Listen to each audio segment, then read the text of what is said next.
Este es el podcast Libros Hablados. Bienvenidos al episodio número 21 de Libros Hablados. Hoy iniciamos con la lectura de un nuevo libro.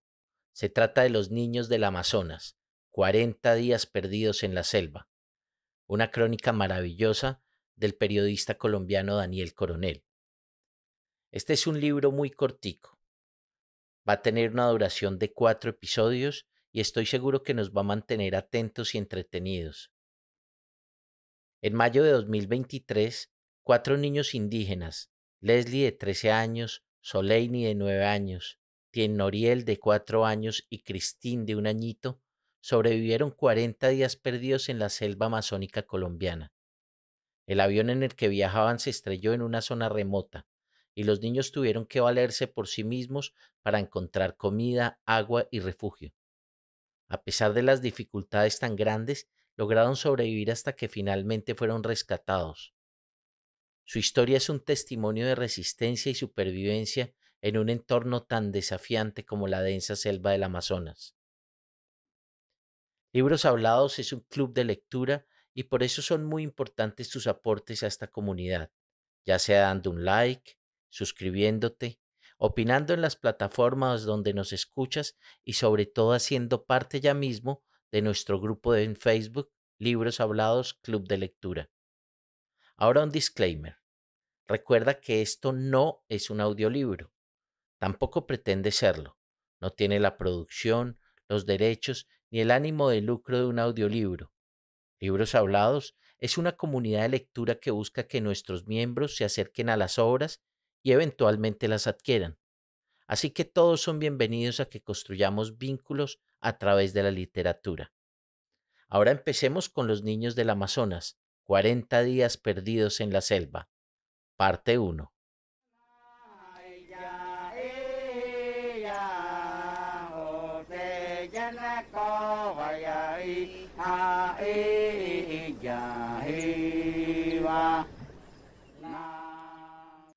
Los niños perdidos del Amazonas, 40 días perdidos en la selva.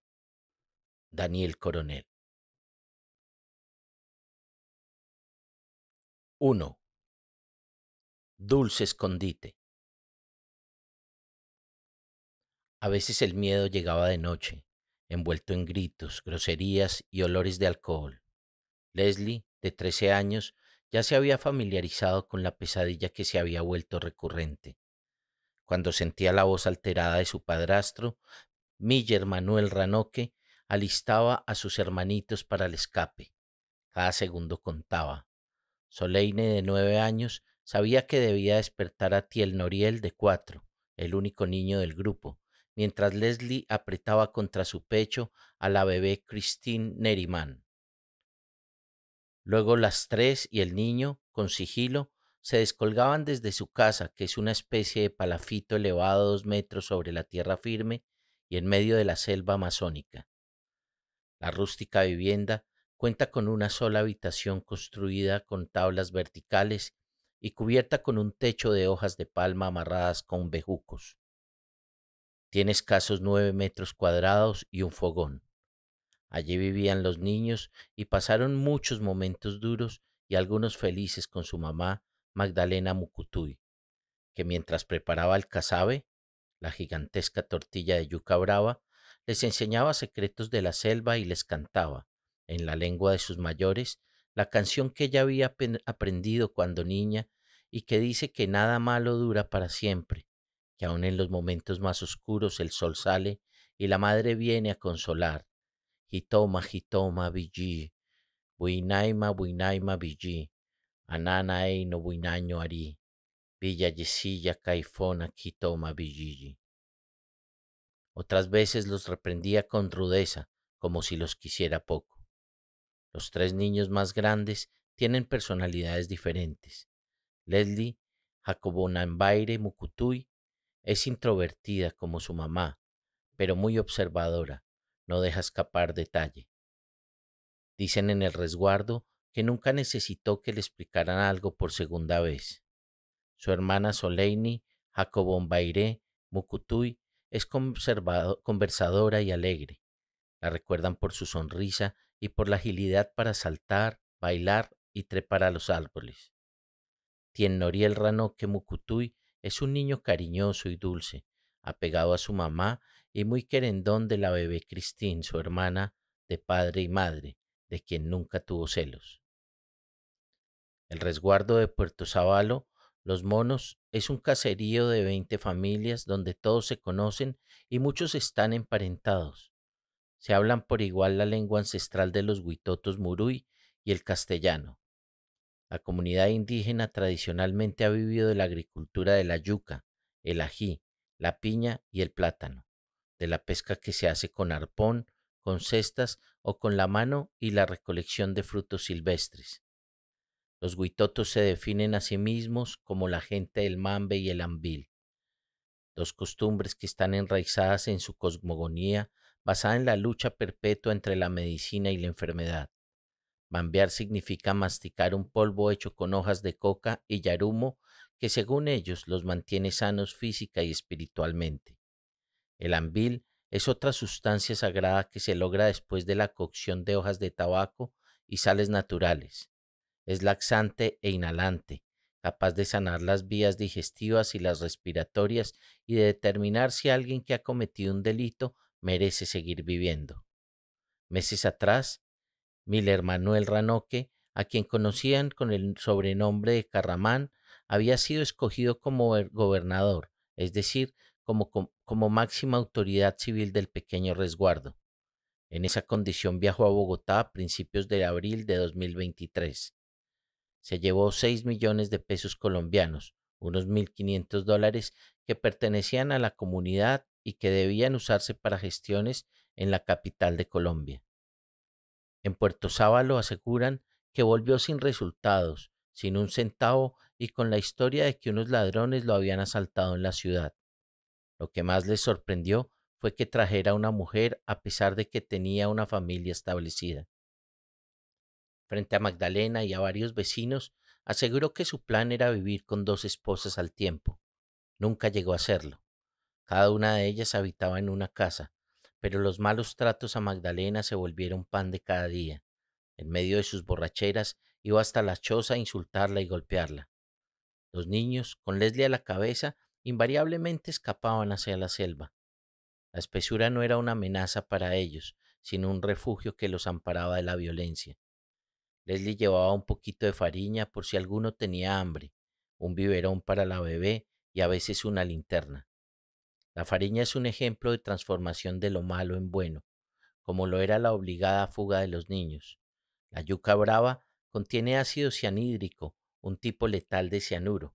Por eso antes de consumirla hay que cocinarla por 3 días, partirla en delgadas astillas y exprimirla hasta sacarle el veneno, después molerla y tostarla. De ahí sale la fariña, que es la base de la alimentación y a la vez una golosina. Durante esas noches, abrazados por la selva, los niños acostumbraron sus ojos a la oscuridad, sus pupilas se dilataban hasta ver detalles como si estuvieran a plena luz. Aprendieron a caminar en fila pisando la huella de la más grande. Así no corrían el riesgo de resbalarse ni de tocar una planta urticante o un animal agresivo. La selva suena diferente de noche. Unos pájaros que se esconden cuando hay sol hacen sentir sus gorgojeos en la oscuridad. Al comienzo ese ruido suena como una mezcla anárquica, pero a medida que pasan los minutos, el oído empieza a diferenciar al minero gritón, cuyo canto se puede escuchar medio kilómetro a la redonda, del sutil uirapuru que trina solamente 2 semanas al año. También pueden distinguirse el canto de un grillo y el sonido de un manantial en la distancia. Mientras, el firmamento muestra las constelaciones que lucen con esplendor cuando no hay luz artificial que las oculte.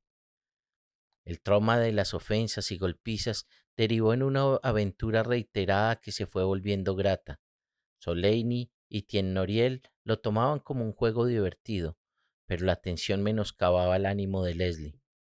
Alexander Olarte, rector del Colegio Rural Indígena Cuemaní Fortunato Rainín, donde la niña estudiaba el primer año de secundaria, comentó que se había vuelto más tímida, que a veces no quería entrar a clase y se veía triste.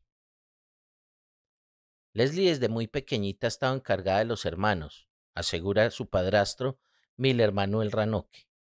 Ella madrugaba a lavar la ropa, mantenía pendiente de la comida y nosotros con la mamá traíamos la comida y pues la niña siempre ha estado en ese espacio y nosotros encargados de buscar la yuca para hacer la fariña, el casabe, y yo encargado en la noche de buscar el pescado, el borugo. De acuerdo con su versión de los hechos, la niña era permanentemente golpeada, pero no por él. Magdalena le enseñaba muy bien los quehaceres, pero cuando no se entendían era a los juetazos. Todos están de acuerdo en que desde muy temprano la niña tuvo responsabilidades de adulta y que tal vez por eso maduró pronto. Sus hermanos le reconocían autoridad de madre y le obedecían casi siempre. Un buen día de ese mes de abril, Ranoque llegó nuevamente ebrio y furioso. Los niños alcanzaron a salir de la casa y tomaron rumbo a la jungla. Ninguno vio que el padrastro de los dos mayores y padre de los dos más chicos llevaba un machete. La peinilla, como se llama en muchas regiones de Colombia, el cuchillo gigantesco que sirve de herramienta y arma, tiene una parte con filo que corta y otra plana que golpea. El hombre la emprendió a planazos contra Magdalena. Los gritos se escucharon en todo el resguardo e incluso los niños de la selva oían que algo muy malo estaba pasando. Uno de los golpes que le asentó Ranoque a su esposa fue en las vértebras cervicales. Los indígenas dicen en la tabla del pescuezo, para referirse a uno de los impactos más dolorosos que puede sufrir una persona. La contusión en esa parte de la columna vertebral puede causar una parálisis permanente. Al día siguiente, como pudo, Magdalena Mucutuy fue a buscar a los ancianos del resguardo y a mostrarles cómo la había dejado su marido. En su espalda quedaron marcados 5 hematomas púrpuras con la forma del machete. Los curanderos le dieron medicina y le frotaron suavecito la espalda con un ungüento anestésico preparado con raíces. Le aliviaron el dolor del cuerpo, pero había uno mucho más grande. Aseguran que entre lágrimas, Magdalena les contó que en el pasado Miller Manuel Ranoque había intentado algo que la llenaba de tristeza y vergüenza. Los mayores decidieron que el hombre debía pagar las consecuencias de sus acciones. La comunidad lo destituyó de su posición de gobernador y los viejos determinaron que sería castigado de acuerdo con las normas de los huitotos. El Ambil se encargaría de hacer justicia. Ranoque debería tomar 200 mililitros de la combinación de tabaco y sal, una cantidad muy grande comparada con las dosis usuales. Si sobrevivía a esta prueba, cambiaría para siempre. Sería una buena persona, pacífica y honesta. De lo contrario, pagaría con su vida las faltas que había cometido. Miller Manuel Ranoque no esperó a que le comunicaran la sentencia. Saltó a una lancha y escapó. Cruzó el Cañón del Diablo, formado por los inmensos tepuyes, como se llaman las imponentes mesetas amazónicas de las que se desprenden cascadas que asombran la vista, pero que hacen peligrosa la navegación.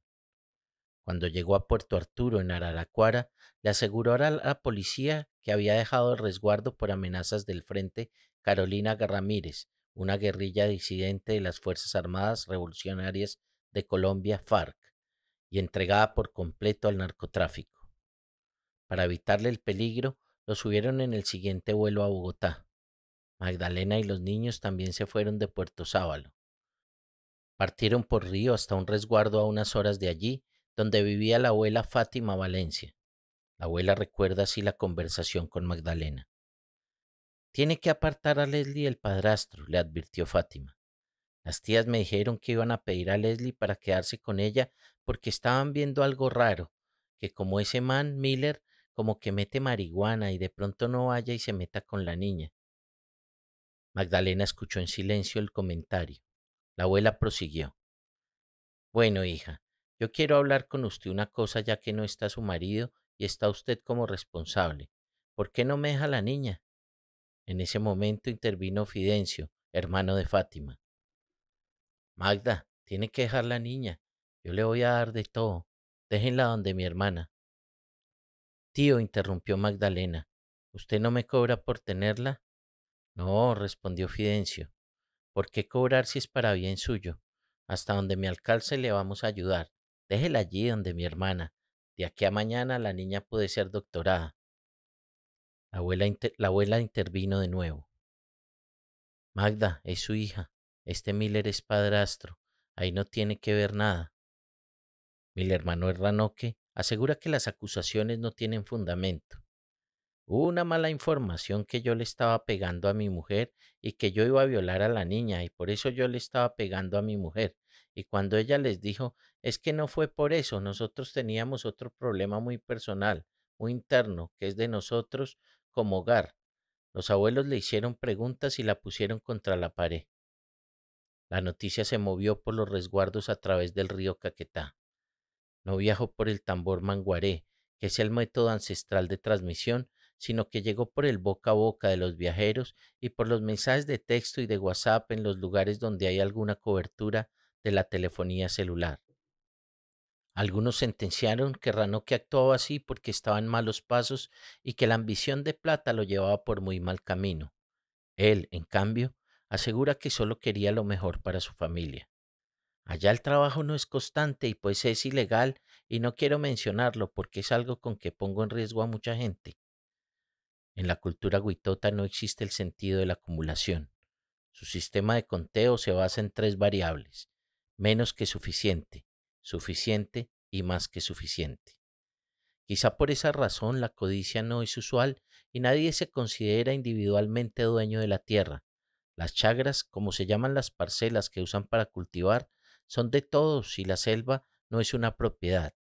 Los indígenas se consideran parte de ella, no la más importante ni la menos, solo una parte más. De acuerdo con su cosmovisión, los minerales, el agua, la vegetación, los animales y las personas están hechas para cuidarse unos a otros y para usar solamente lo que necesiten. Ese desprendimiento volvió a los huitotos una presa fácil de la codicia de los forasteros. Por ejemplo, a finales del siglo XIX y comienzos del XX surgió la industria automotriz y con ella la necesidad de crear llantas que se nutrían de los árboles de caucho del Amazonas. Las caucherías, como se llamaban las explotaciones masivas del látex del árbol de la seringueira, terminaron esclavizando a los huitotos. El descubrimiento del proceso de vulcanización y el invento del neumático representaron un momento de expansión para el primer mundo, pero al Amazonas solo trajeron miseria, explotación y muerte. 7 generaciones después, el nombre de la casa arana sigue causando dolor entre los huitotos. Miles de ellos fueron reclutados a la fuerza para sacar la leche del árbol del caucho, obligados a trabajar en las peores condiciones hasta morir, o torturados y asesinados por negarse a la esclavitud y a la prostitución suya y de sus hijos. El antropólogo Wade Davis describe así lo que se vivía en esos años.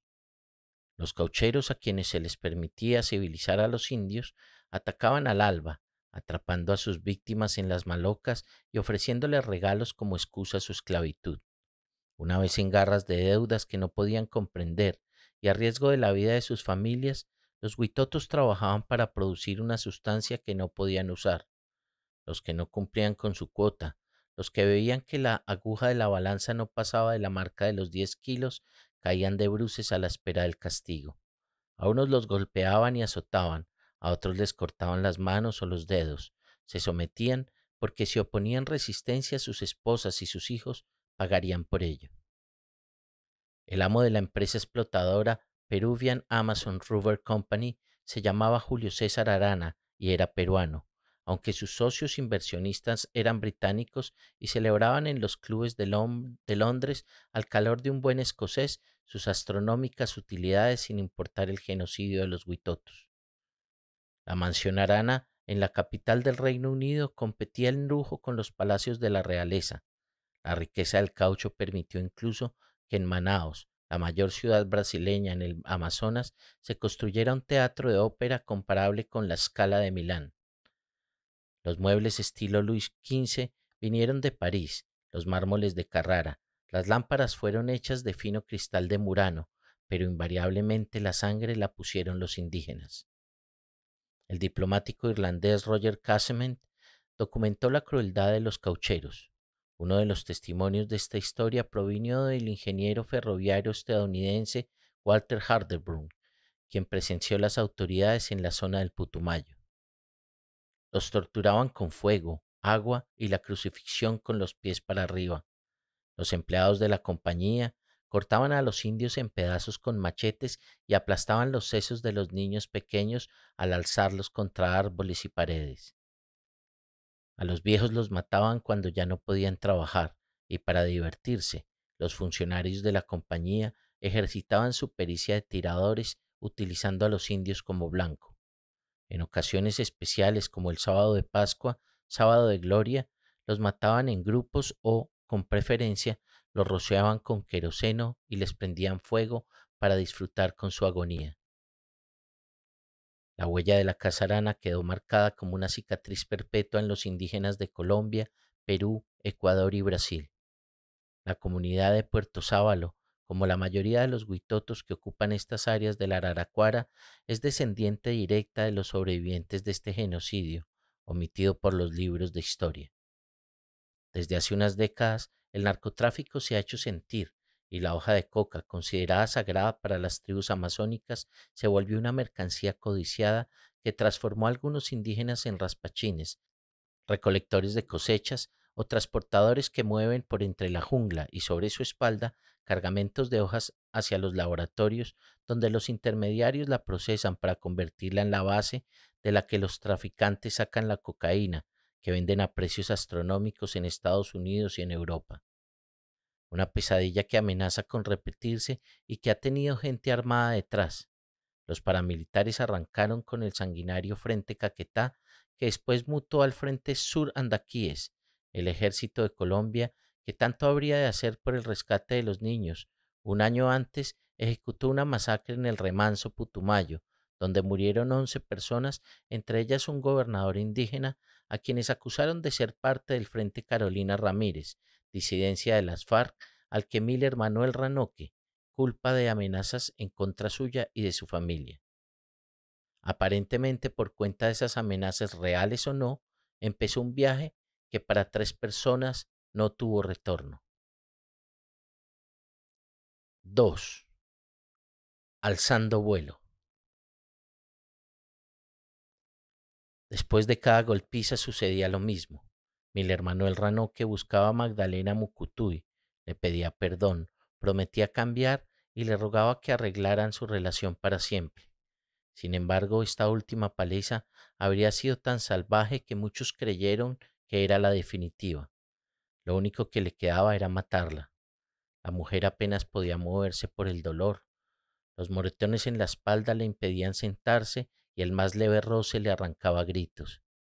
Como mejor pudo, Magdalena envolvió la ropa de ella y de los 4 niños, se despidió de su minúscula casa en medio de la selva, donde había sufrido tanto, y caminó hasta el río para ir a buscar el apoyo de su hermano, que vivía en el vecino resguardo de Berlín.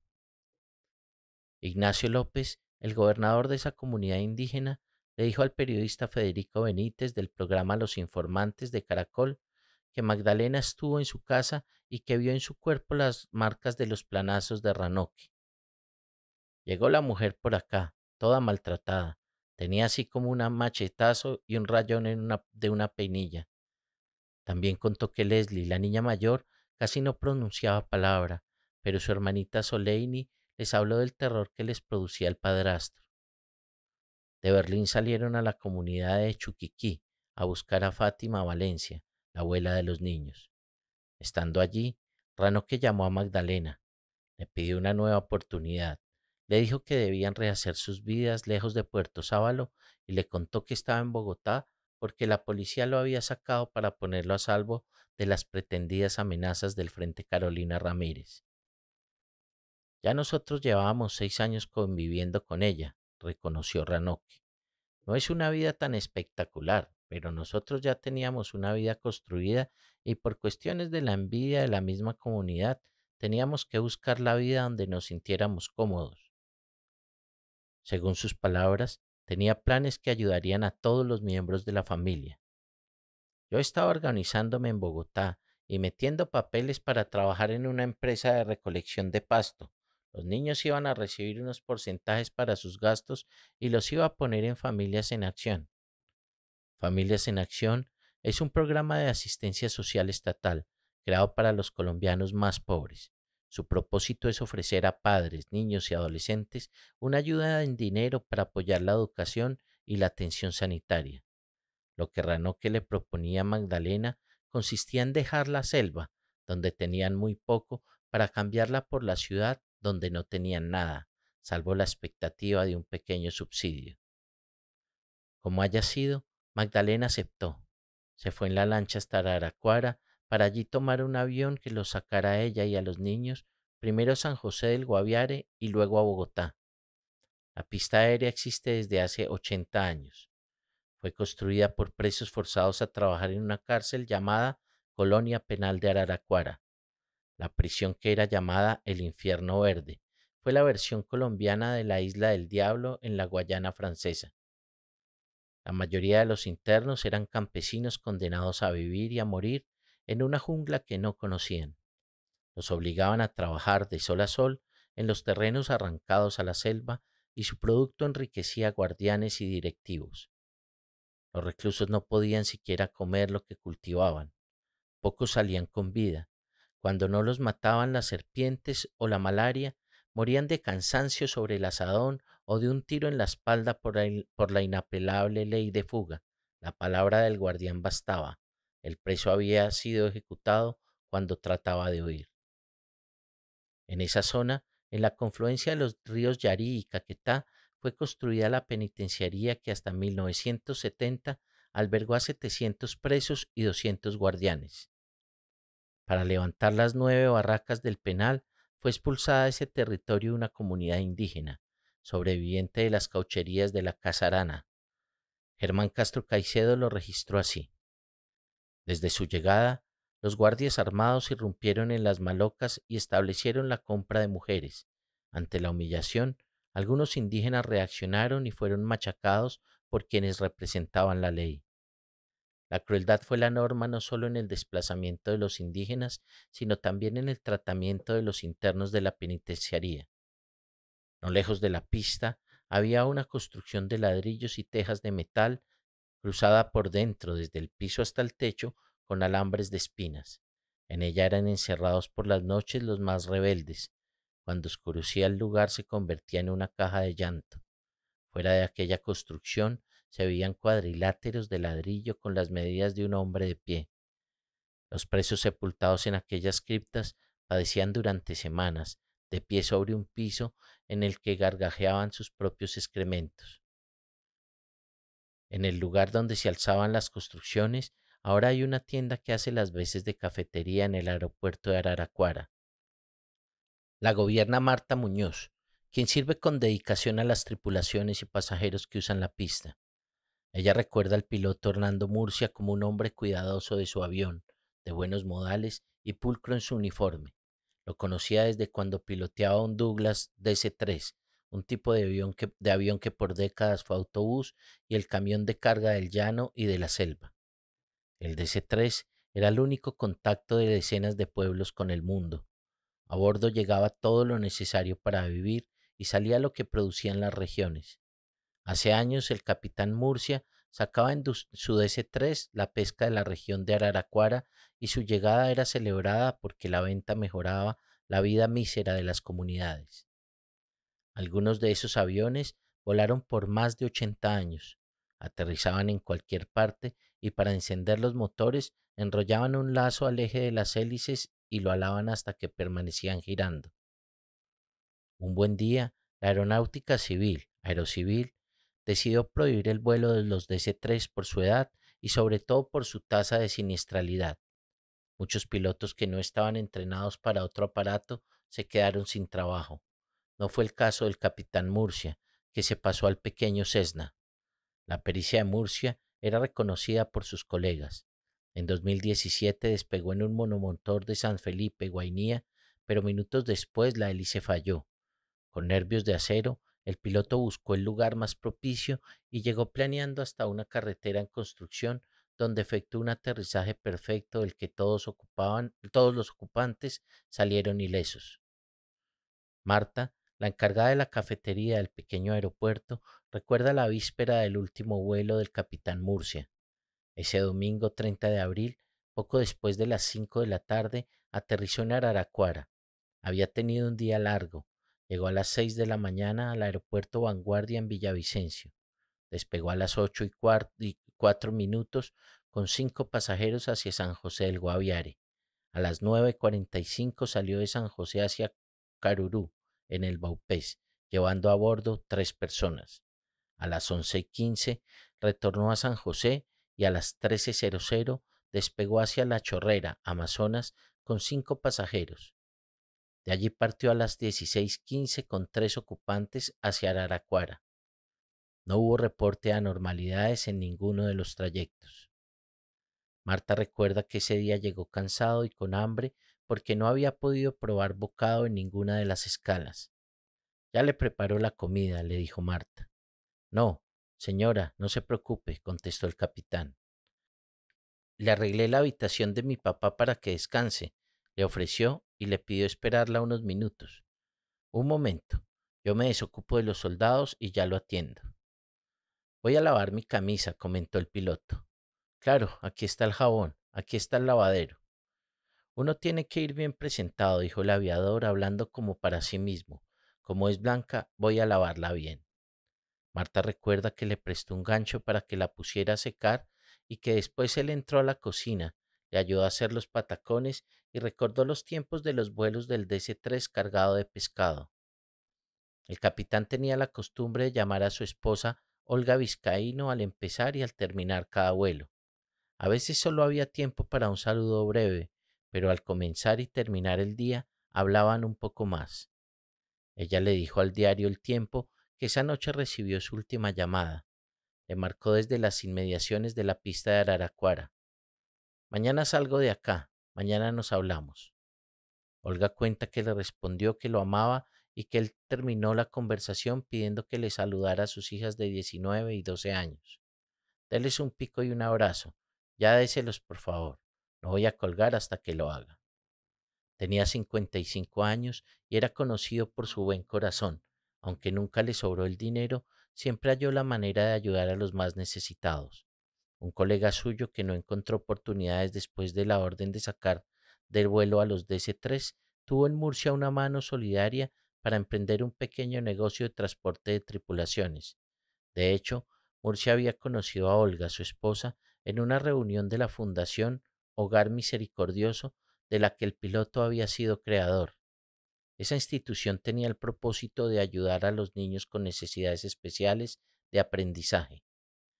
La madrugada del lunes 1 de mayo, Olga se quedó esperando la llamada de su esposo, que además de una cotidiana muestra de afecto, se había convertido en un agüero para la buena suerte. Quizás nos ocupamos, relata Olga, quizá fue el destino o no sé qué pasó, pero esa mañana no nos despedimos. Doña Marta, la encargada de la cafetería en el aeropuerto de Araraquara, tiene una explicación diferente. Ese día no llamó a la esposa. El teléfono se le había descargado. Tengo entendido que se le había quedado el cargador, no sé si en San José o dónde. Según ella, los pasajeros del pequeño Cessna de matrícula HK2803 iban a ser inicialmente 3 miembros de la empresa Yauto SAS, una compañía que promueve la compra de bonos de carbón en el Amazonas.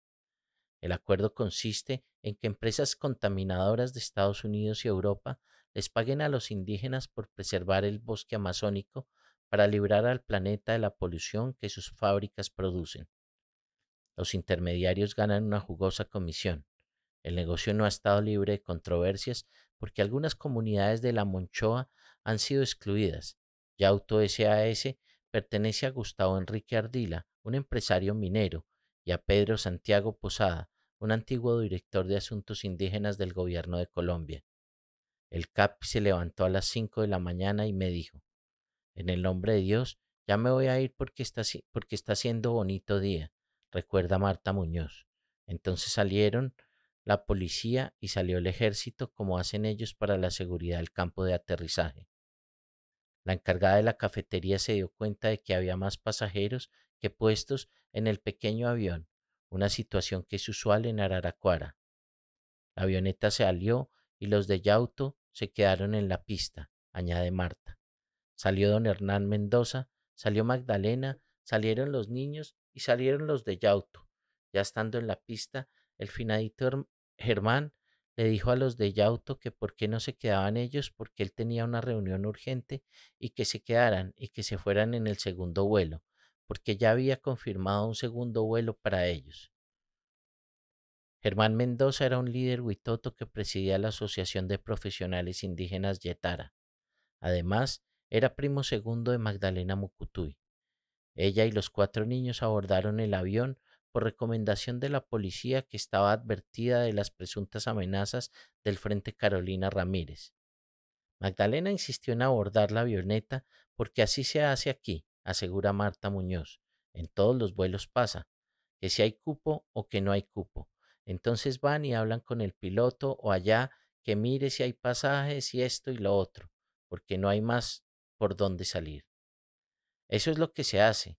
Ellos fueron allá e hicieron el cambalache ahí con el piloto, porque se bajaron unos y se montaron otros. Miller Manuel Ranocchi afirma que le pagó a Line Charter SAS un poco más de $500 por el viaje de Magdalena y los niños. El pasaje de los 5, incluyendo a mi hija de 1 año, valió 2.100.000 pesos. El vuelo de Araraquara a San José. Yo no hablé directamente con el dueño, sino por medio de otras personas compré los tiquetes. La aerolínea Avianline asegura en un informe sobre el día a día del vuelo que solo se enteraron de la lista de pasajeros después del reporte de la emergencia el 1 de mayo. Se conoce el listado de pasajeros, el cual la compañía desconocía, ya que no contábamos con que el piloto trasladaría 4 niños y 2 personas más como pasajeros, porque el traslado era para el señor Hernán Mendoza, inicialmente. Ese día, el suministro de combustible para el pequeño avión se salió de lo habitual. A mí me comentaron que ellos en la chorrera siempre echan gasolina, y entonces que él llegó a buscar al señor de la gasolina y no lo encontró, y que no había gasolina, que se la habían gastado, que se la habían robado o no sé qué, relata Marta Muñoz. Entonces me llamó de San José del Guaviare el encargado del vuelo y me preguntó si había gasolina acá, porque yo le guardo la gasolina a la ambulancia, es decir, a las avionetas que la dejan guardada acá para cuando haya un vuelo en el que ellas tengan que tanquear. Yo les informé que había dado gasolina de otra empresa y ellos la negociaron con la otra empresa. Entonces llamaron al capitán Juan Pablo y el capitán Juan Pablo autorizó entregar la gasolina. Tampoco fue rutinario el decolaje. Cuando fue a despegar la avioneta se pegó 2 veces por el mal estado de la pista. Al ejército y la policía les tocó ir a sacarla del barro. Por los huecos, la avioneta se clavó, se pegó. Fue feo. Cuando fue a despegar se clavó. Entonces volví a arrancar y se volvía a pegar. Pero nunca se escuchó un ruido feo ni nada de eso, no. Y si se hubiera escuchado ruido feo, ¿usted cree que el piloto no se hubiera devuelto? Sobre el mismo tema, Ranocchi afirma. Ese día del vuelo la avioneta ni siquiera quería prender. Unos militares de la pista de Araraquara ayudaron a empujar para que encendiera. Lo otro, dicen que cuando el avión venía de Leticia a Araraquara ya venía fallando. El carreteo arrancó a las 6:42 de la mañana del lunes 1 de mayo de 2023. Al lado del piloto Hernando Murcia estaba sentado el líder huitoto Hernán Mendoza. En la segunda fila, detrás del capitán, iba Magdalena Mucutuy, de 33 años, quien llevaba en brazos a la bebé Christine, de 11 meses. A su lado viajaba Leslie Jacobón Mairé Mucutuy, de 13 años. En la tercera se sentaron Soleini Jacobón Mairé Mucutuy, de 9 años, y Tiennoriel Ranoque Mucutuy, de 4 años. A las 7:15, el avión se reportó a la torre de control del aeropuerto Vanguardia de Villavicencio con condiciones normales a una distancia de 140 millas náuticas de San José del Guaviare y en ascenso visual a 8.500 pies. 2 minutos más tarde empezó la emergencia.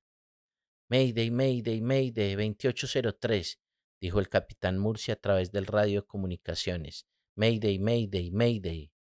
Tengo el motor en mínimas, voy a buscar un campo.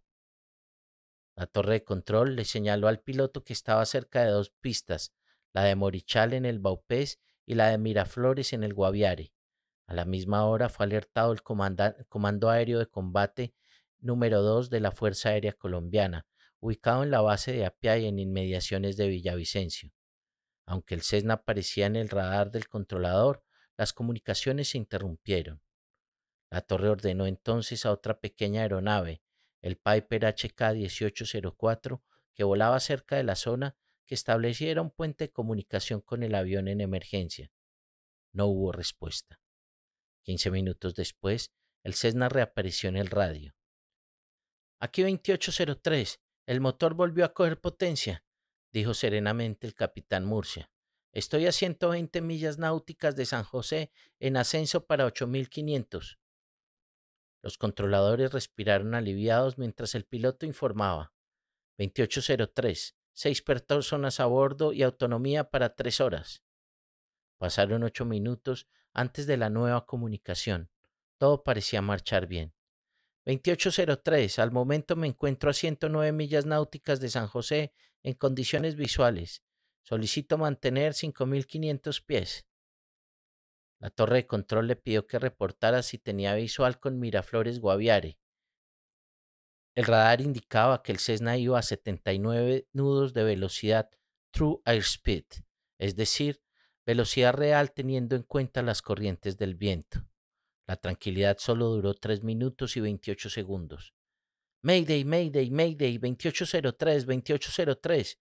El motor me volvió a fallar. Voy a buscar un río. Tengo un río aquí a la derecha. El radar indicaba que estaba sobre las selvas de Cunare en la serranía de Chiribiquete. El río necesariamente era la Paporis. La torre le pidió indicar posición. A las 7 de la mañana, 44 minutos y 18 segundos, el capitán Murcia reportó: 103 millas fuera de San José, voy a cuatizar. Esa fue la última comunicación. 24 segundos después, el radar registró que el avión giró a la derecha. La velocidad seguía siendo de 79 nudos, unos 146 kilómetros por hora. Después, el punto luminoso desapareció de las pantallas de la torre de control. 3. Las tres caídas. Sonaba raro, como si estuviera pistoneando, les dijo a los investigadores del aerocivil un habitante de la zona que vio pasar el avión sobre su cabeza. Era el típico ruido de un motor que falla. La destreza del capitán Hernando Murcia, forjada en 30 años de experiencia piloteando sobre la selva y los llanos de Colombia, llenaba de optimismo a sus colegas. Sin embargo, muchos que conocían la geografía de la Paporis sabían que no era el mejor río para acuatizar. Está lleno de cachiveras, como se llaman los raudales que convierten la navegación en un reto inmenso. 2 años antes, Murcia había escapado de sufrir una emergencia similar en el mismo avión, o al menos en uno de matrícula idéntica. El domingo 25 de julio de 2021 despegó a las 8 de la mañana de Villavicencio rumbo a San Miguel con escala en Mitú, la capital del departamento del Baupés, en la selva amazónica de Colombia. Por esos días, el HK-2803 no era un avión de pasajeros, sino una ambulancia aérea con 4 sillas y espacio para una camilla. La avioneta era operada por la compañía Air Medical Service S.A. Al lado del piloto Murcia iba el doctor Robinson Izaza Muñoz, director médico de la compañía, quien recuerda al aviador como un hombre amable y sereno. Iban a la comunidad indígena de Sonaña para atender a un enfermo de COVID-19. Como cada libra de peso ahorrada facilitaba la maniobrabilidad del avión en la corta pista de San Miguel, el doctor Izaza dejó la mayor parte de su instrumental. Optó por llevar solamente el respirador para atender al paciente, un miembro de la etnia túcana que presentaba fiebre y problemas respiratorios aún leves. Cuando hicieron escala en Mitú, recibieron de la aerolínea la orden de cambiar la tripulación. El capitán Murcia fue relevado y, según recuerda el doctor Izaza, asignado a otro pequeño avión de pasajeros operado por Avianline Charters SAS. A cargo del vuelo médico quedó el piloto Harry Castañeda. Despegaron hacia la pista de San Miguel, a la que llegaron sin contratiempos. La comunidad lo recibió con alegría porque pese a su aislamiento habían tenido noticias de la estela de muerte que venía esparciendo el COVID-19 por todo el planeta y temían que el virus empezara a propagarse en las comunidades. Por esos días, Bernardo Valverde Nonocudo, un abuelo sabedor huitoto, advirtió que la pandemia era la manifestación de la ira del Padre Creador, Mo Buinaima, por la explotación inmisericordia de la naturaleza. El contagiado, aparentemente, había agarrado la enfermedad de unos comerciantes del río, de esos que pasan cambiando baratijas por coca, pieles de animales o productos agrícolas. Estaba menos enfermo de lo que esperaban, pero sí era importante controlar su evolución y aislarlo. La estadía del avión en la pista de San Miguel fue relámpago. Duró 30 minutos. El capitán Castañeda apenas pudo estirar las piernas mientras el doctor Izaza revisaba los signos vitales del paciente llamado Luis Fernando. En los registros del vuelo no aparece su apellido. De acuerdo con los documentos, el piloto instruyó a Luis Fernando y al médico sobre los protocolos de emergencia. El capitán Castañeda recuerda que 10 minutos después, cuando ya volaban sobre un denso bosque de arrayanes, un olor pestilente a aceite quemado empezó a brotar de la hélice. No había humo, pero estaba hirviendo la cabeza de cilindros del motor. El indicador de temperatura del aceite se disparó. El piloto supo inmediatamente que quedaban pocos minutos de motor pleno y que muy probablemente no podría cubrir la ruta planeada. Castañeda, para sus adentros, empezó a repetir las oraciones que había aprendido en su niñez y con voz tranquila, la más tranquila de la que fue capaz, les comunicó a sus dos pasajeros que estaban en emergencia y que debían aterrizar en el primer descampado que encontraran. No había ninguno a la vista, solo la selva y el río Pira-Paraná. Los tres estaban aterrados, pero nadie gritó. El piloto trató de volar de regreso al resguardo indígena. El motor perdía potencia cada segundo, pero sin apagarse del todo. El Cessna, que en el mundo de la aviación es conocido como el todoterreno del aire, fue perdiendo altura poco a poco a medida que bajaban las revoluciones por minuto hasta que la hélice del monomotor simplemente dejó de girar. No fue una sorpresa para Castañeda. Los instrumentos que marcaban la presión y la temperatura del aceite presagiaban lo que sucedería. El piloto comunicó su situación al aeropuerto Vanguardia en Villavicencio. Repasó rigurosamente su lista de chequeo de emergencia: velocidad 70 nudos, 130 kilómetros por hora, horizonte artificial nivelado. Activó el interruptor de ignición para ver si el motor reiniciaba, pero la hélice permaneció quieta. Siguiendo el procedimiento, cortó la mezcla de combustible, puso el código 7700 en el transponder y se preparó para lo que inexorablemente venía. Una de las maniobras que enseñan en la escuela de pilotos consiste en hacer planear el pequeño avión. Levantó un poco la nariz del Cessna, solo un poco, para asegurarse de que con la potencia que quedaba pudiera planear hasta el lugar más propicio para tratar de hacer un aterrizaje de emergencia. No había sino un sitio llano y sin vegetación para intentarlo. Como lo temía, su mejor opción era arborizar. Las posibilidades de lograrlos eran escasas, pero existían. Trató de recordar a algún piloto que hubiera intentado la maniobra. Ningún nombre llegó a su mente. La avioneta seguía bajando sin el impulso del motor, solo combinando gravedad y viento. Harry Castañeda ejerció con enorme valor su responsabilidad de comandante. Sabía que su serenidad alimentaba la esperanza de sus dos pasajeros y a pesar de tener el corazón a toda máquina, siguió hablando con tranquilidad. Les pidió asegurarse bien y proteger sus cabezas. Explicó que iban a aterrizar en las copas de los árboles. El doctor Izaza y su paciente Luis Fernando, que iban sentados detrás de él, escucharon aterrados lo que iba a pasar. El puesto del copiloto estaba vacío, como le gustaba mantenerlo siempre que era posible, para evitar distracciones o reacciones inesperadas de personas sin entrenamiento. En ese preciso momento sintió que había algo de libertad y belleza en el descenso del Cessna en medio de la selva, apoyado solo por la fuerza del viento. Los gigantescos árboles amazónicos ya se empezaban a ver en su dimensión. El colchón verde que se percibía desde el aire era apenas la azotea de un edificio de 9 pisos. Del suelo a la copa de cada árbol usualmente hay entre 40 y 50 metros. Castañeda escogió un tramo en el que la vegetación lucía pareja. La altura de los árboles era similar. El doctor Izaza relata que tan pronto la aeronave tocó la vegetación, el capitán saltó hacia atrás en su silla para protegerse de la caída. El capitán Castañeda rememora su acrobacia de otra manera. Sin soltar el timón, tiró de la palanca para mover la silla lo más atrás que pudo y luego giró sus piernas para ponerlas entre su asiento y el del copiloto. Sabía que la parte delantera de la avioneta recibiría el mayor impacto cuando todo terminara y pensó que quizás sentándose de medio lado podía salir ileso o al menos poco lastimado. El pequeño avión tocó el bosque con las tres llantas de su tren de aterrizaje y, como lo había pensado el piloto, se deslizó sobre la copa de los árboles durante un tramo considerable. Un estruendo de loras y micos saludó al arborizaje. 60 metros después se acabó el impulso y el Cessna se detuvo como si hubiera logrado equilibrarse sobre el bosque. Por un instante los tres hombres pensaron que el aparato se podía quedar ahí en perfecto equilibrio, como un pájaro anidado en las ramas. La ilusión duró unos segundos. El avión se empezó a mover y las ramas cedieron ante sus 1200 kilos.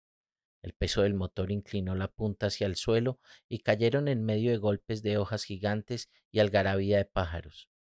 El informe oficial de investigación de la Aerocivil calcula que el aparato se precipitó desde 15 metros de altura. El piloto y el médico piensan que fueron más de 40. El impacto contra el piso fue brutal, pero no tan fuerte como pudo haber sido. Las gruesas ramas que pudieron matarlos frenaron la caída. El rozamiento los salvó. Piloto, médico y paciente consiguieron con alguna dificultad escapar del fuselaje retorcido. El comandante, que había logrado la hazaña, tenía una herida en la ceja. Se abrió la piel contra el panel de instrumentos, pero, tal como lo había pensado, no recibió en su cabeza toda la fuerza del impacto y por eso sobrevivió. Las piernas puestas entre las dos sillas no se fracturaron, como seguramente habría sucedido si estuviera correctamente sentado en su puesto de mando. Lo mejor de todo era que sus dos pasajeros estaban ilesos. Después del más terrible susto de su vida, el capitán se permitió un segundo para agradecer a Dios y felicitarse mentalmente. Con su pericia y su maniobra imposible, había salvado las dos vidas que dependían de él y la suya. Tan rápido como pudieron se alejaron de la avioneta, sin mirar atrás, esperando una explosión que no ocurrió. Ya más tranquilos, con respiración entrecortada y rezando en voz alta, el doctor Izaza revisó la lesión del piloto y concluyó que por fortuna no le había pasado nada grave. El capitán Castañeda se atrevió a volver para escarbar los restos del avión a ver si podía rescatar algo. El fuselaje quedó curvado como un plátano y fracturado detrás de la segunda fila de sillas. El radio de comunicaciones, el más preciado instrumento en una situación como esa, no funcionaba. En lo que quedó del avión, encontró algo sumamente útil dadas las circunstancias, un sistema portátil de posicionamiento global GPS que estaba operando. El capitán Castañeda también rescató su iPad con herramienta de localización. Gracias a esos aparatos supo que estaba apenas a 5,1 kilómetros de la comunidad indígena de Sonañá en la que habían despegado. Muy cerca, si no fuera porque en la selva avanzar unos cuantos metros puede tomar horas. Luis Fernando, el indígena enfermo de COVID-19, conocía bien el área, sabía cómo tomar atajos y guiarse en la espesura. Una jugarreta del destino, tan caprichoso ese día, puso la salvación del piloto y del médico en manos del paciente. Tras 2 horas de presurosa marcha en medio de la selva húmeda, llegaron hasta el río. Luis Fernando les dijo que a esa hora era posible que pasara una lancha y los viera. Antes de 20 minutos, una pequeña embarcación los divisó y los llevó hasta la comunidad indígena. Allí vieron llegar al enfermo aliviado, al médico fatigado y al piloto herido, como si hubieran intercambiado los papeles. En la zona de la comunidad de Soñaña hay cobertura de telefonía celular, así que el piloto simplemente se comunicó con la empresa donde ya habían empezado a rezar por su alma. Muy pronto la conversación derivó de la celebración por su supervivencia a las preguntas sobre la ubicación y el estado de la aeronave. La localización no era tan complicada. El Cessna tenía activo un transmisor de señal de emergencia que indicaba sus coordenadas satelitales exactas. Castañeda avisó que la aeronave había quedado destruida. El informe oficial señala que el motor sufrió daños sustanciales, generando una deformación importante en la pared de fuego y parte de la cabina. Acerca del fuselaje, reporta que como consecuencia de los múltiples golpes sufridos por la aeronave contra los árboles y posteriores impactos contra el terreno, la aeronave experimentó daños en toda su estructura. También indica que hay múltiples fracturas en largueros, formadores y deformación plástica crítica en la piel, costados izquierdo y derecho. En definitiva, el pequeño avión no podía volver a volar. Sin embargo, unos días después, varios técnicos llegaron hasta el paraje selvático para desarmar el Cessna. Lo encontraron clavado de nariz contra el piso y cubierto de musgo como si la manigua se lo hubiera empezado a devorar. Lo desarmaron a punta de destornillador y llave inglesa hasta reducirlo a partes que pudieran ser cargadas por un solo hombre. Con la ayuda de varios indígenas, llevaron las piezas hasta el río y luego en lancha hasta la pista de San Miguel de la que habían despegado. Las latas retorcidas fueron trasladadas en varios viajes de avión hasta el aeropuerto Vanguardia en Villavicencio. En los hangares de Aeroreparaciones S.A. rearmaron el Cessna con un nuevo motor, según el informe de la Autoridad Aeronáutica, y empezó a volar nuevamente el 7 de marzo de 2023, casi 2 años después del accidente. Ahora era parte de la flotilla de aviones de la empresa Avian Lines Charter SAS y ya no de Air Medical Service SAS. Transcurrieron 55 días solamente hasta cuando se volvió a accidentar, otra vez por pérdida de potencia, mientras llevaba a bordo 3 adultos y 4 niños. El piloto era el capitán Hernando Murcia. Hay una llamativa coincidencia. La empresa de ambulancias Air Medical Service SAS, que operaba el avión cuando se siniestró en 2021, la compañía de transporte regular de pasajeros Avian Lines Charter SAS, que lo manejaba cuando se accidentó fatalmente en 2023, y el taller que la reconstruyó, Aro Reparaciones, pertenecen al mismo dueño, Freddy Gonzalo Ladino Bernal.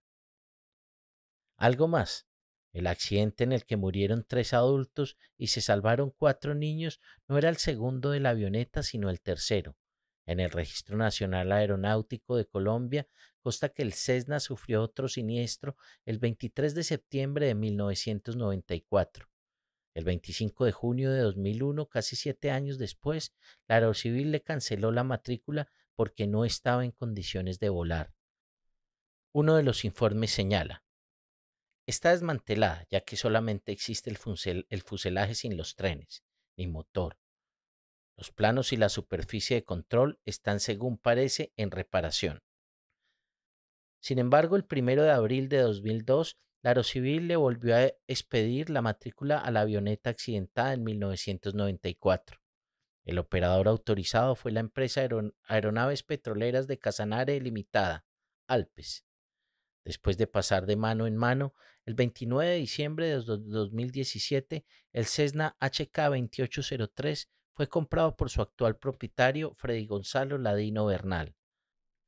La escritura pública dice que pagó 29 millones de pesos colombianos por ella, menos de $10,000 al cambio de ese año, una suma por la que alguien puede comprar un auto compacto usado en Colombia. En el momento del accidente del que se salvaron 4 niños indígenas, la avioneta tenía más de 41 años desde el inicio de sus operaciones. Fue ensamblada por Aviones de Colombia S.A. y vendida en el 23 de abril de 1982 a Simeón Campodinas, quien la compró por $120,000 de la época. 4. La búsqueda caótica. El transmisor de localización de emergencia del Cessna HK2803 envió la primera señal a las 8:15 de la mañana, casi 31 minutos después de la última comunicación del capitán Murcia, en la que anunciaba que trataría de acuatizar. Las coordenadas marcadas fueron la altitud norte 0 grados 55 minutos 35 segundos, longitud oeste 72 grados 23 minutos 56 segundos. Se trataba de un terreno selvático en la serranía del Chiribiquete, un lugar pocas veces pisado por seres humanos. El Cessna no llegó al río. Le hicieron falta entre 3 y 4 minutos de vuelo para alcanzar el Apaporis, lo cual, dicho sea de paso, tampoco habría sido garantía de un acuatizaje exitoso. A diferencia del accidente de 2021, el motor no había perdido fuerza gradualmente, sino que la potencia se había bajado de manera súbita hasta el rendimiento mínimo. Luego se reactivó y finalmente se apagó. El capitán Murcia jamás tuvo la altitud ni el tiempo suficientes para hacer planear el aparato hasta intentar un arborizaje en condiciones propicias. Tampoco tuvo la oportunidad de lanzar su asiento hacia atrás, como 2 años antes lo hizo su colega, porque la disposición de las sillas del avión era distinta. Con la primera llamada del piloto, la torre de control había declarado INSERFA, el código de emergencia que significa que la aeronave reportada está en una fase de incertidumbre. Con la pérdida de comunicaciones, la alarma fue elevada a ALERFA, que indica que no hay una posición clara del avión. Antes de las 9 de la mañana se declaró destrefa, es decir, que muy probablemente el avión había tenido que efectuar un aterrizaje forzoso.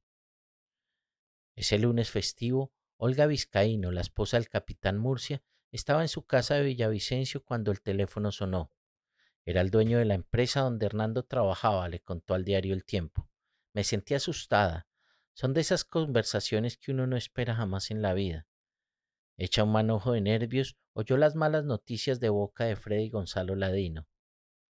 Me dijo que habían perdido comunicación con la avioneta y que se había caído. En ese momento me sentí muy mal, confundida. No sabía qué hacer. Solo pensé en guardar la fe y la esperanza, y que si mucho tuviera rasguños y no estuviera malherido. Como el capitán Murcia había salido ileso de otras emergencias, ella se aferró a la esperanza e imaginó que una vez más lograría burlar la muerte y entraría por la puerta repartiendo abrazos, contando chistes sin gracia y recomendándoles a las niñas que estudiaran inglés. Olga decidió no volver a oír radio ni ver noticieros de televisión. No quería que mis hijas conocieran la noticia, ni especulaciones, ni saber realmente lo que pasó. También en Villavicencio estaba Fátima Valencia, la madre de Magdalena. Yo casi me muero por la noticia. Estuve 13 días hospitalizada. El hermano del Ranoque estaba en Bogotá cuando supo del accidente. El 1 de mayo yo estaba en la unidad de víctimas y salgo a buscar la pieza para el arriendo y estaba por Kennedy cuando mi hermana me llama y me dice que parece que la avioneta donde venían mi esposa y los niños se cayó. Yo inmediatamente dejo de buscar arriendo, pues se trata de mi familia, y le dije, voy a buscarlos donde fue el accidente. La búsqueda empezó inmediatamente. 3 Cessnas, iguales al siniestrado y pertenecientes a Avianline Charters, salieron de Mitú y San José del Guaviare para sobrevolar la zona donde se había reportado la última señal. Otros 2 aviones de empresas particulares se sumaron a la operación. 12 indígenas de las comunidades cercanas partieron por río a buscarlos. El reporte de la aerolínea apunta. Desde el momento que ellos inician la búsqueda por río, perdemos comunicación con ellos. Henry Guerrero Fumoraque, líder huitoto del Araraquara y miembro de la Organización Nacional de los Pueblos Indígenas de la Amazonía Colombiana, OPIAC, sabe exactamente lo que sucedió.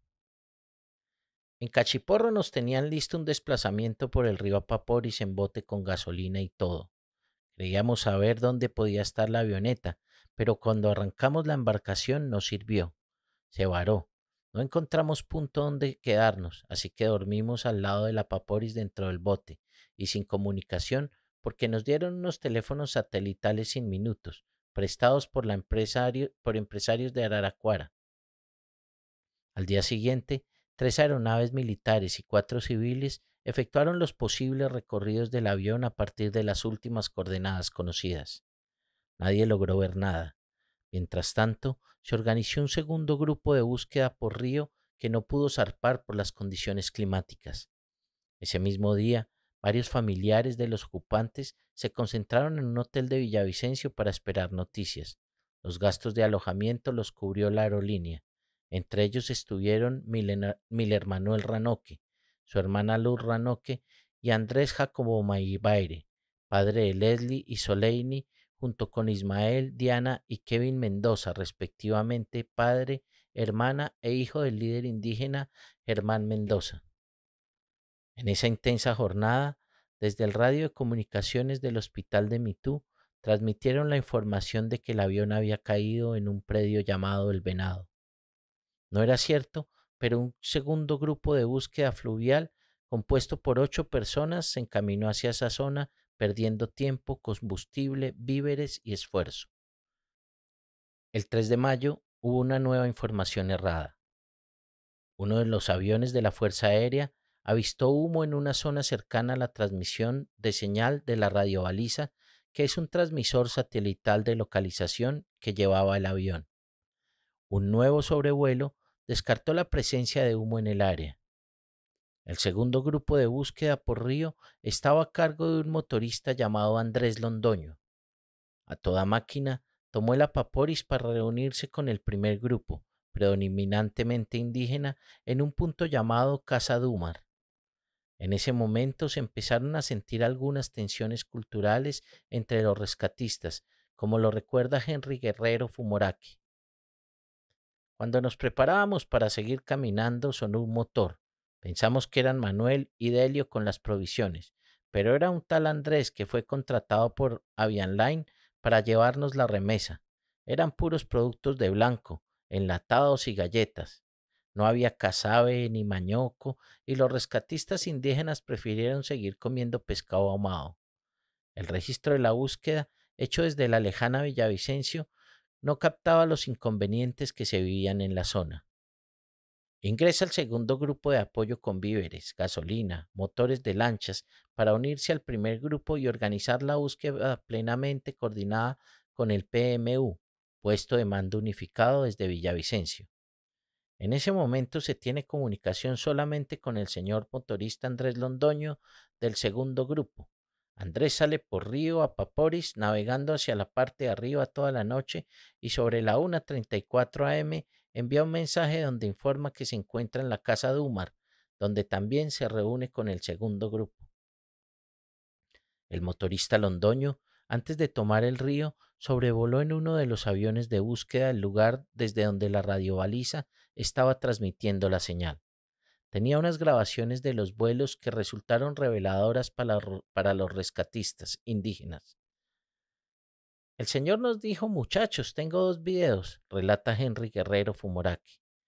Uno era sobre la situación geográfica de la zona, mostrando muchos lagos, y el otro video era de un sobrevuelo que hizo un capitán que el señor Londoño se encontró en San José del Guaviare.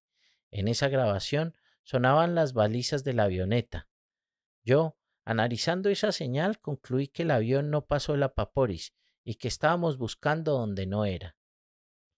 La visión panorámica que los indígenas tenían de la zona les indicaban que estaban explorando la orilla equivocada. El caprichoso cauce de la Paporis tiende a hacer confusos los mapas y aproximativas las indicaciones. Dentro del grupo de rescatistas indígenas había uno llamado también Andrés, que agregaba a su conocimiento de la región una formación especial. Era cartógrafo. Algunos colonos blancos, en realidad mestizos, desestiman el conocimiento indígena. Los problemas iniciales de la búsqueda sacaron a flote siglos de prejuicios, pero también la rara oportunidad de superarlos por cuenta de una labor humanitaria. Los roces, que ya eran evidentes entre civiles, amenazaron con escalar a un nuevo nivel con la llegada de los militares.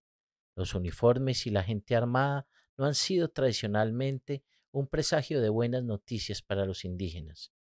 Un teniente de la compañía Buitre señaló: cuando nos encontrábamos con los indígenas, hay que resaltar que las relaciones no eran las mejores, por muchos motivos a lo largo de la historia, pero esos detalles fueron quedando atrás porque nos unimos con un solo fin para encontrar a nuestros niños. Teníamos un solo objetivo y eso une a los pueblos. El Comando Conjunto de Operaciones Especiales reúne a los militares mejor entrenados de Colombia en tácticas de guerra irregular. Hay miembros de la Marina, la Aviación y el Ejército. Son el equivalente a los Navy SEALs de Estados Unidos y sus tareas son las propias de una unidad de fuerzas especiales.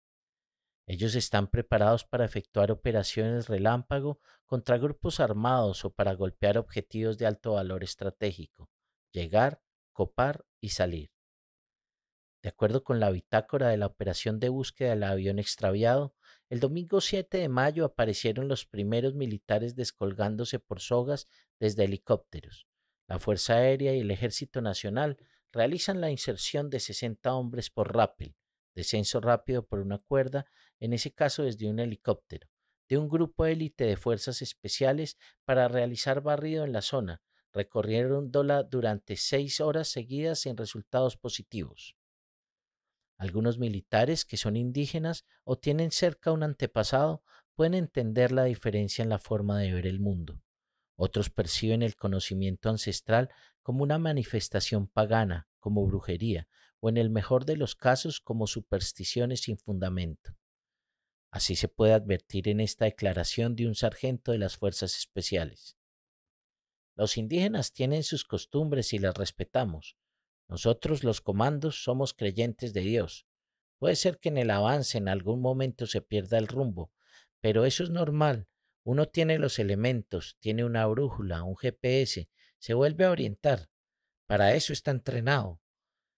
Esas son las capacidades diferenciales de nosotros. Todo lo que pasa es por Dios, nada es ajeno a Él. Al comienzo las tensiones eran muchas, entre blancos e indígenas, entre civiles y militares y entre diferentes instituciones. El Cuerpo de Bomberos de Bogotá, por ejemplo, envió un helicóptero para ampliar las labores de búsqueda, pero según la bitácora del 13 de mayo, el piloto no siempre acataba las órdenes. De acuerdo con las condiciones climáticas adversas, se le advierte al capitán del helicóptero, pero sin tomar las debidas precauciones decide salir, llevando de vuelo más o menos entre 70 y 80 millas hacia adentro y regresando perdiendo aproximadamente 1 hora y 10 minutos de vuelo y de combustible. Los choques burocráticos repercutieron en la búsqueda y en el uso de los recursos para el rescate. De acuerdo con la bitácora, la Defensa Civil del Caquetá inicialmente no informó que prestaría su ayuda con personas capacitadas para la búsqueda y una lancha con motor de 40 HP y luego desiste de su ayuda. No entendemos por qué lo hicieron, ya que tenemos algunos audios donde nos confirman y luego nos dicen que al parecer inciden algo de la Defensa Civil del Meta, de lo cual no estaríamos muy seguros. Al mismo tiempo, muchos socorristas empezaron a pasar necesidades por falta de provisiones o a enfermarse. Así quedó registrado en el libro diario del rescate. Nos suministra información el señor Andrés donde nos dice que la mayoría de las personas enviadas por la compañía tienen síntomas de dengue, que tienen tos y dolor de cabeza. Los equipos de rescate empezaron a diezmarse. De igual forma, nos informan que una de las personas de la región que está ayudando en la búsqueda se enfermó y debemos retirarla de la zona. Se envía una tercera lancha desde Mitú a recogerla y en esa misma lancha se ingresan víveres, alimentos, hidratación, combustible, entre otros para la supervivencia de las personas que están en la zona. La operación humanitaria más exitosa de la historia de Colombia arrancó siendo un completo caos. Sin embargo, el caso fue ganando atención internacional y pronto alcanzó las primeras páginas de The New York Times y The Washington Post. Súbitamente, la omnipresente Google ofreció sumarse a la búsqueda. El informe del día a día de la aerolínea registra el 11 de mayo. Google nos contacta y nos informa que se quiere unir a sus esfuerzos prestando búsqueda satelital del avión. Solicita información de la compañía, enviamos fotos de la aeronave, dimensiones de la misma para manejar logaritmos en el sistema y empezar a buscar el avión satelitalmente sin ningún cobro. No fueron la tecnología de punta de Google, ni la inteligencia artificial, ni el alto entrenamiento de las fuerzas especiales los que encontraron al avión. El responsable del hallazgo fue un niño indígena pirapatuyo de 14 años, como lo cuenta Henry Guerrero Fumoraki. Alejandro gritó a un compañero que estaba con él, Harvey Hernández, que había encontrado algo. Le dijo, aquí hay una casa en el monte, pero era la avioneta. Sí, y era azul. Él nunca había visto una avioneta. Se crió netamente en la selva. Alejandro fue el que encontró la avioneta y tiene 14 años. El niño indígena describió detalladamente la casa rota en pedazos y dijo además que olía mal. Sin duda era el Cessna. Poco después, las fuerzas especiales al mando de un capitán llegaron hasta donde estaba la aeronave caída. Era imposible verla desde el aire o desde el espacio, como creían en Silicon Valley. Las ramas de los árboles se habían cerrado sobre ella como si se hubiera deslizado por un agujero hecho a la medida en el Amazonas, sin romper una rama. Así lo recuerda el oficial. Me acerco a la avioneta, pongo mi dispositivo de seguridad. Nos sorprendimos porque en nuestros registros teníamos la percepción de que había rotos árboles y no fue así. La avioneta entró por un hueco de nada y no partió nada. Desafortunadamente ahí estaban los tres cadáveres. Estaban los cuerpos de los tres adultos, el piloto Hernando Murcia, el líder indígena Germán Mendoza y la señora Magdalena Mucutuy, madre de los cuatro niños, pero de ellos no había la menor señal. El fuselaje no se había roto, así que no era probable que hubieran salido expulsados por el impacto. Tampoco estaban debajo del aparato. Podrían haber soportado el impacto, pero era casi imposible que sobrevivieran solos en la selva y con una bebé de 11 meses. Los militares y los indígenas peinaron la zona buscando los cuerpos de los pequeños. En ese punto era más fácil suponerlos muertos. Pero gracias a Wilson, un perro rastreador, encontraron algo que los puso a soñar. Un biberón, una botella de leche vacía de la bebé. El tetero estaba a 500 metros del lugar donde hallaron los restos del Cessna. ¿Había caído desde el aire cuando el avión se precipitaba? ¿Habían salido expulsados del aparato al golpearse con la tierra? Un oficial de las fuerzas especiales comentó el hallazgo. Ese tetero lo encontramos el 15 de mayo en la mañana. Analizamos los árboles, analizamos la altura, la que iba más o menos la avioneta, que fue entre 2000 y 2500 pies, y nos preguntamos si la avioneta había pasado por aquí dando vueltas y tal vez el tetero cayó, pero se hubiera roto. Sin embargo, estaba en perfecto estado. Los rescatistas recibieron la señal con optimismo. Definitivamente los niños podían estar vivos. La bitácora de la búsqueda apunta. Las tropas del Ejército Nacional siguen caminando bajo otras coordenadas suministradas por el PMU y se encuentran un biberón, el cual en comunicación con la abuela de los niños nos dice que es del bebé de 11 meses, por lo cual nos llena de esperanza. Mientras tanto, Henry Guerrero Fumoraque estaba sumido en la tristeza porque creía que todos habían muerto. A través de un teléfono satelital, llamó a una prima de Germán Mendoza para comunicarle la terrible noticia. El día que encontramos la avioneta, yo fui la persona que primero llamó a nivel nacional, recuerda. Tenía un satelital y la primera persona a la que llamé fue la profesora Natalia porque ella era prima del finado Germán Mendoza. Me decían que llamáramos a Diana, hermana del finado, y llamé mejor a Natalia y le dijimos que no había sobrevivientes. Esa fue la información que llegó a Villavicencio. En la bitácora de la aerolínea aparecen estos términos. El grupo que se trasladó desde Araraquara, Opiac, informa a través de la señora Diana Mendoza, hermana del señor Germán Mendoza, la cual se encontraba en el PMU, puesto de mando unificado, cuando recibe una llamada de la comunidad de Araraquara, donde le informan que encontraron la aeronave con sus ocupantes todos fallecidos. Guerrero Fumoraque acabó de transmitir la novedad por el satélite y de repente supo que esa tragedia tenía también un lado esperanzador. Fue cuando Requeñeque, como llaman al indígena Néstor Andoque, encontró maletas, ropa regada, una prenda con manchas de sangre y no vio los cuerpos de los niños. Podían estar vivos. Después de tantos días de búsqueda, habían encontrado el avión, pero la misión apenas empezaba. Los militares escépticos, que no eran todos, pero sí eran muchos, empezaron a considerar que quizás alguna razón podían tener los indígenas cuando hablaban de los espíritus y las fuerzas invisibles de la selva, como lo reconoce un capitán de las fuerzas especiales.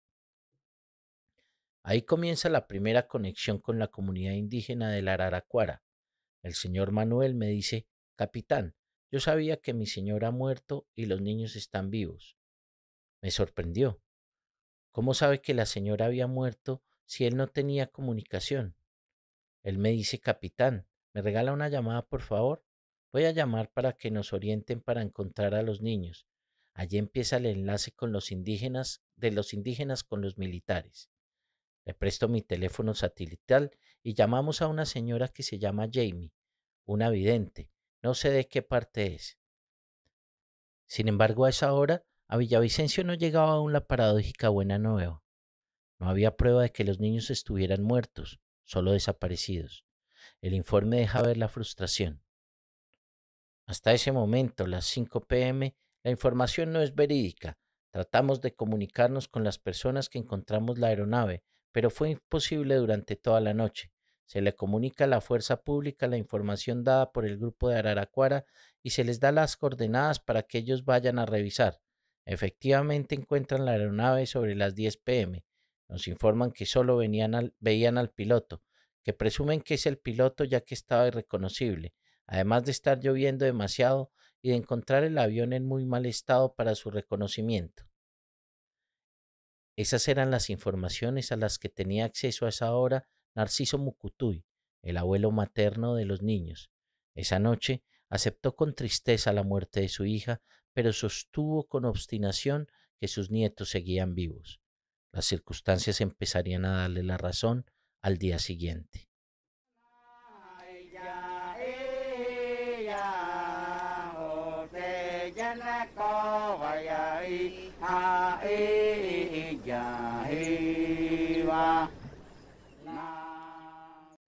Gracias por llegar hasta aquí.